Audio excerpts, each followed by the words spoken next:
77મો પ્રજાસત્તાક પર્વ સમગ્ર ગુજરાતવાસીઓને પ્રજાસત્તાક પર્વની હૃદયપૂર્વકની શુભેચ્છાઓ આપું છું.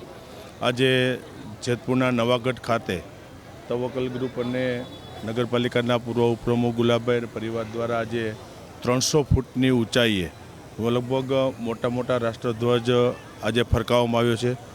હિન્દુ મુસ્લિમ સમાજ અને બધા સાથે રહી અને ભારત માતા માટે આપણો દેશ મહાન બને, મા ભારતી પરમ વૈભવના શિખર ઉપર બેસે એ માટેના જે હિન્દુ મુસ્લિમ સમાજ દ્વારા સાથે મળીને કાયમી માટે કાર્યો થયા છે. અને આજે મુસ્લિમ સમાજ દ્વારા આજે 300 ફૂટની ઊંચાઈએ રાષ્ટ્રધ્વજને ફરકાવીને આજે એક અનેરું ઉદાહરણ આપ્યું છે.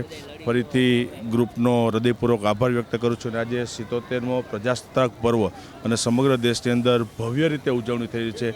દેશને આઝાદી અપાવવામાં જે લડવૈયાઓએ બલિદાન આપ્યા છે, જેમને શહીદી વહોરી છે, એવા મહાપુરુષોને પણ આજે યાદ કરી અને આવનારા દિવસોમાં ભારત આપણો પરમ વૈભવના શિખર ઉપર પહોંચે અને મહાસત્તા તરફ આગળ વધે એ માટેના પ્રયત્નો થયા છે. ફરીથી તમામ જે લોકોએ શહીદી હોય છે, બલિદાન આપ્યા છે, દેશને આઝાદી અપાવવામાં એમને આજે યાદ કરી, વંદન કરી અને પ્રજાસત્તાક પર્વની હૃદયપૂર્વકની શુભકામનાઓ આપું છું.